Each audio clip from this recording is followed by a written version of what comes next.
Call all hands. Beat to quarters. Run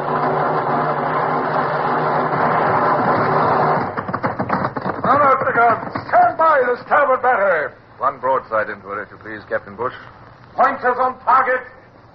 Linstocks ready. Aye, aye, sir. Ready. Fire!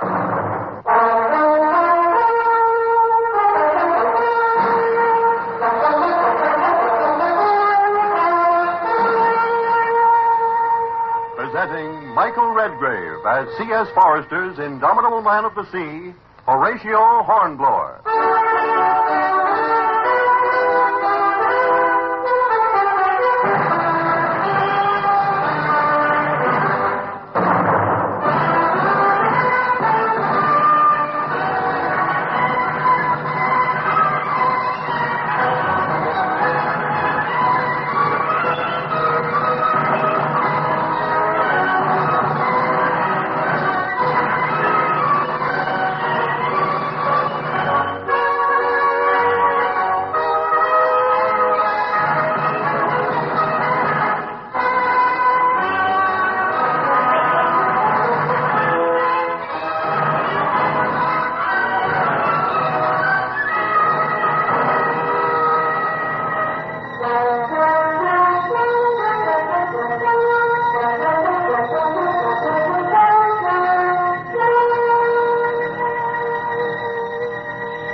After so many years, I still feel a sense of shame at my temporary dependence on the mad Don Julian, who believed himself a divine being and above the laws of men. While I waited, I considered my best course of action. There was a chance that the Spanish ship might come in from sea, in which case, with half my crew ashore, I would be in a hopeless case. On the other hand, I had lookouts aloft, and I was frantic to secure stores, lest Don Julian's rebellion should come to a sudden and bloody ending. My respects, Senor Capitan. There are 400 cattle awaiting your orders, Capitan. My men are driving them to the beach. Good. The sugar is ready at El Supremo's mill. With regard to the tobacco, which special kind do you prefer? For some time, we've only been rolling cigars for our own consumption. I was hard put to it to suppress my delight at the mention of cigars. It was 3 months since I'd seen one. My men used Virginia pigtail twist, but that would be unobtainable on this coast. I waved a careless hand. Oh, send as many cigars as will be convenient to you, and, such other tobacco as you have on hand. Si, senor. The coffee, vegetables, and eggs will be easy. But, with regard to the bread, Your Excellency will forgive me, but in this country we have only maize. There is a little wheat grown in the Tierra Templada, but you see, it rests in the hands of the unenlightened. Would maize flour suffice? This is serious. English sailors are unaccustomed to maize flour. I know, Your Excellency, but I can only obtain wheat flour by fighting for it. And I know that El Supremo would not like me to fight at present.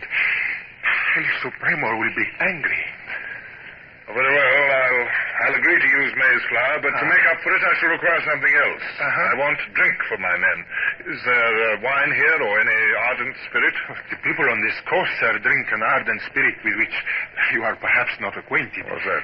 It is distilled from the waste of the sugar mills from treacle, Your Excellency. Rum, by him. Yes, senor. Would that be of any use to you? I shall accept it in lieu of anything better. In fact, of course, my heart was leaping with joy. It would appear a miracle to my officers that I should conjure rum and tobacco from this volcano-ridden coast. Thank you, senor. And shall we begin to slaughter the cattle now? This was a decision I'd been postponing ever since I'd heard of the arrival of the cattle. I tested the sea breeze. It was not nearly so strong as yesterday, and the weaker the breeze, the less chance of the Nativlad coming in to interrupt the revictualling. I took the plunge. Very well, senor. We will start now.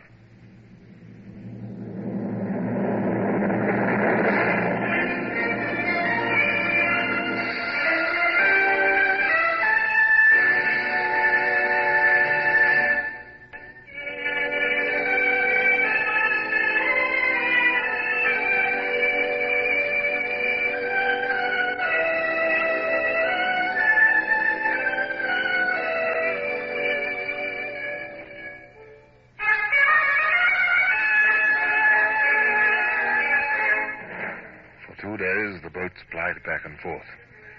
They came laden with joints of meat, and on board the purser and his crew toiled like slaves in the roasting heat, cramming the brine barrels with meat.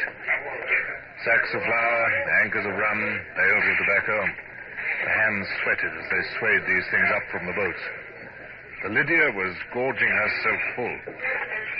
And in return, I kept my side of the bargain.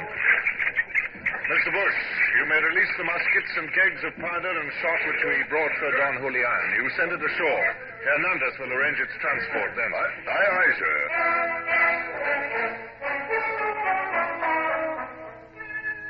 And then, on the second evening, as I walked the quarterdeck looking forward to my dinner of roast fowl, and reveling in the thought that I was now free of the land for another 6 months, if necessary, I heard a sound from the shore which filled me with horror. You put those muskets down! Put them down! Mr. Galbraith! You're in command here. What's the meaning of this? Sir, I don't exactly know. They've been torturing a poor devil up there, sir. Lashed into a spar and left him to die of thirst. Silence! Galbraith, I address you. I don't know how it began, sir. The party came running back from up there. They had Smith with them, wounded. He's dead now. Yeah, if another man speaks without orders, I'll have him in irons. Mr. Galbraith. I saw they were going to attack us, so I had the Marines fire. Oh, did you? I'll speak to you later, Mr. Galbraith. You, Jenkins. You, Poole. What were you doing up there? You knew the order that no one was to go beyond the creek? Tomorrow morning, I'll show you what orders mean. As I spoke, I heard a horse galloping up. It was Hernandez, riding as fast as he could. As Hernandez slid from his horse, I turned on him.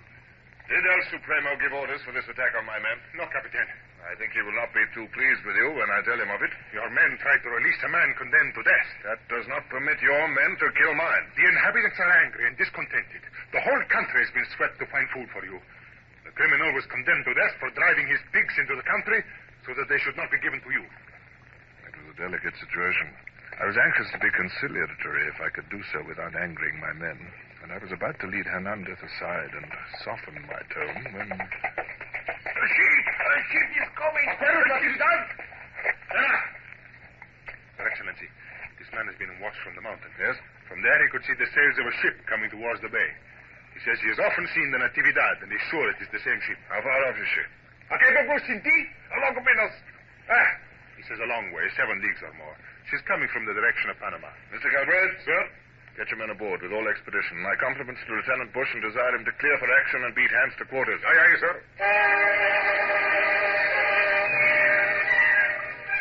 A stream of plans and ideas was flooding my mind.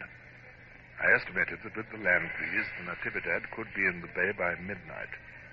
On the other hand, I knew the Spanish habit of snugging down for the night and of not attempting any complicated piece of seamanship unless absolutely necessary. I wished I knew more about the Spanish captain. Tell me, senor, has this ship often come into this bay? Yes, senor, often. Is her captain a good seaman? A very good seaman, sir.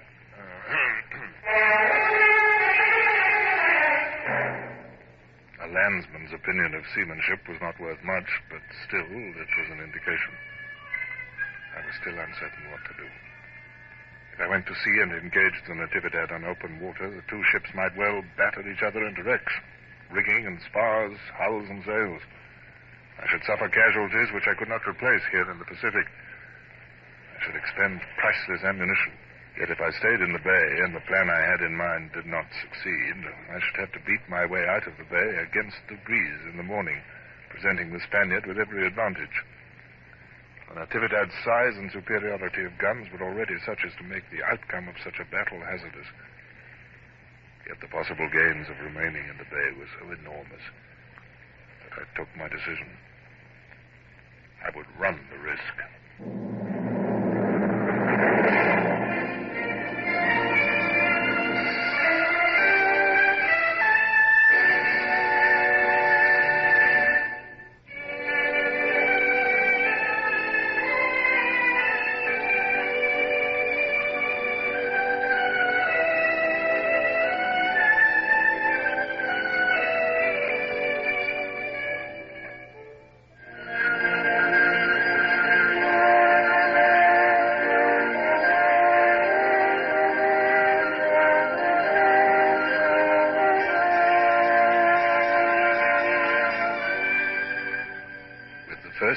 of the land breeze, the Lydia glided across the bay like a ghost in the moonlight. I had hoisted no sail, lest a gleam of canvas become visible to the distant ship at sea. The launch and cutter were towing the ship, sounding as they went into the deep water at the foot of the island which marked the entrance of the bay. Manguera Island, it was called. I found myself pacing my tiny cabin, though it would be at least 4 hours before the Nativlad could reach the entrance of the bay. I checked myself furiously. I must show the ship that I could face uncertainty with indifference.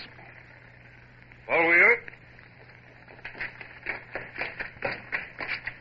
Sir, my compliments to Mr. Bush, and tell him that if he can spare Mr. Galbraith, Mr. Clay, and Mr. Savage from their duties, I'd be glad if they'd sup with me and have a hand of whist.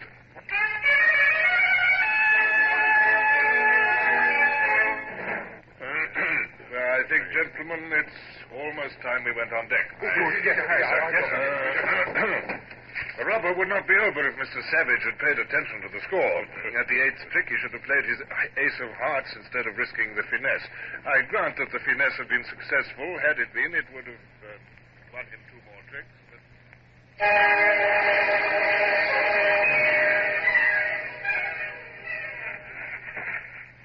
Is that you, sir? Yes, Mr. Bush. Is all well? It's infernally dark. Yes, sir, but you can see her when your eyes get used to it. She's still heading for the bay. Everyone's at his post, sir. From now until the last moment, everything must be done with as much silence as possible.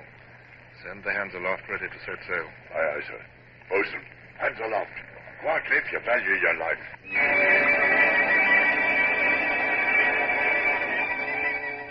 I hurried forward along the gangway, past the forecastle carronades with their crews crouching round them, and swung myself over onto the bowsprit. I could see round the corner of the island. The Nativlad was heading straight for me. I could almost hear the sound of her passage through the water. I heard the voice of the man at the lead. I could hear the voices of her crew, all jabbering, and nobody looking out well enough to see our spars. And then, the moment I was waiting for, orders for the Nativlad to go about. This was the time. From my pocket, I drew my silver whistle and blew. Bring him there!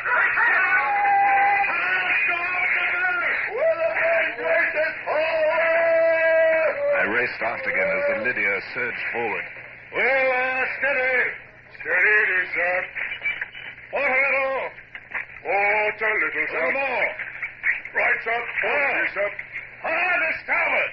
Hard to starboard, here, sir. The Nativlad had no time to gather way upon her new course before we came leaping out of the blackness and rasped alongside her. Months of drill bore fruit in that moment.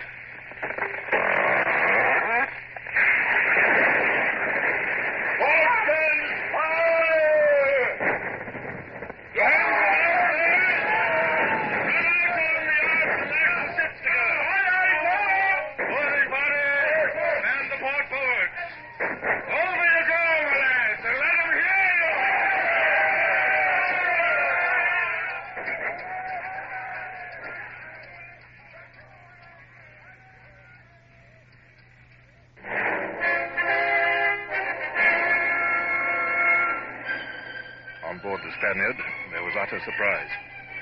One moment all hands had been engrossed with the work of the ship, with no enemy nearer than 4,000 miles away, seemingly. The next minute, our ship had come crashing out of the darkness. The night had been torn to shreds with the flare of guns. On every hand, men were struck down by hurtling shot, and now an armed host, yelling like fiends from the pit, poured aboard. The most disciplined crew could hardly have stood the shock. Yet some of the officers were hardy souls. They drew their swords and made a stand.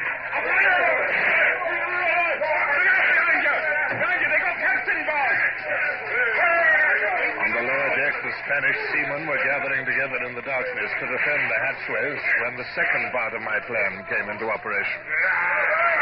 The 2 boats full of men, which I dispatched before we engaged, had prized open the lower deck ports of the Spaniards' port side. And now they came swarming in, the utter demoralization of the defenders. Two getting down and try to move. Where's those officers? Senor, lay down your arms. Who is surrender? Order your men to cease fighting. Imposible a continuar. El muchos peritos encarar. Captain Hornblower, I have accepted surrender in your name. Thank you, Mr. Bush. Bring the officers aboard the Lydia.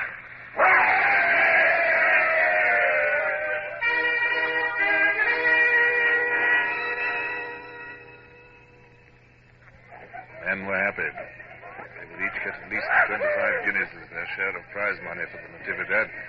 They were already spending it in imagination.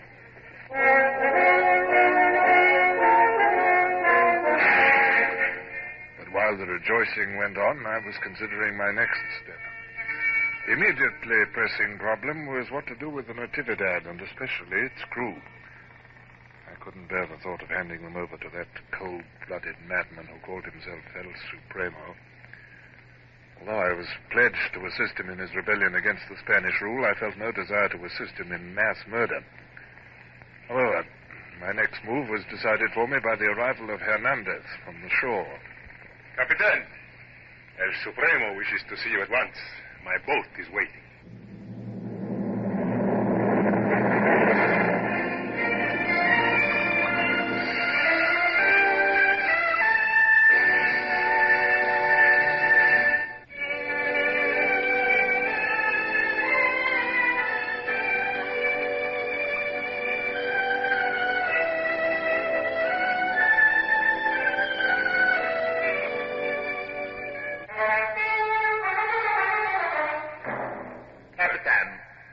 Human beings, in addressing me, do not use the expression senor. As I have told you, I am divine. You may call me El Supremo.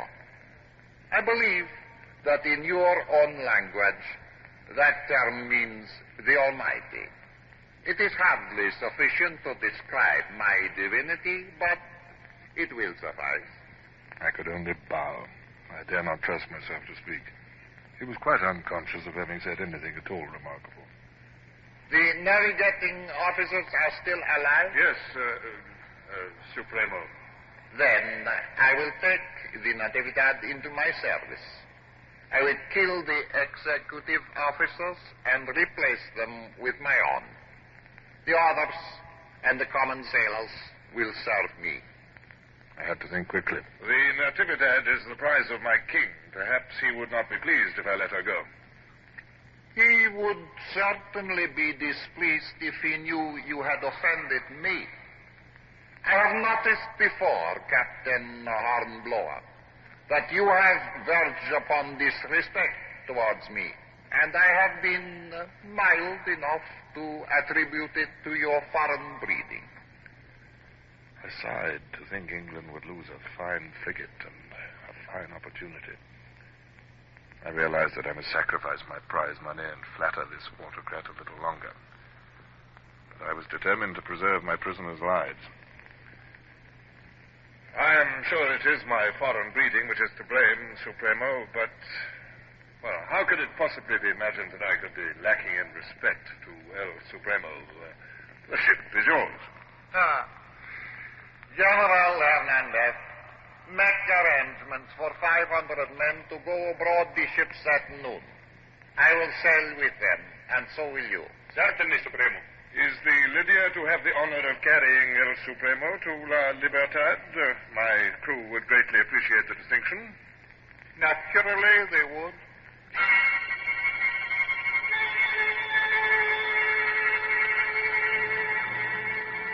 So I left the great Don Julian and hurried back down the mountain. Once I had him aboard the Lydia, I was confident of being able to deal with him more easily. My officers were waiting to receive me when I rowed out to the ship. Mr. Bush, sir, kindly instruct my steward to put out my best uniform and make ready the after cabin for a state dinner for 8 people at 6 bells. Aye, aye, sir. In case your guests should require a salute, sir, may I ask their rank? You may, Mr. Bush. We are entertaining the Almighty. The Almighty? Yes, sir.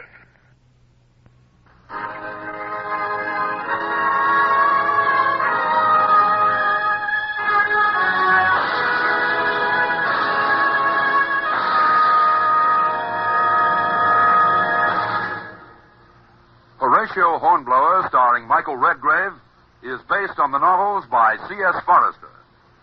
Music composed and conducted by Sidney Torch.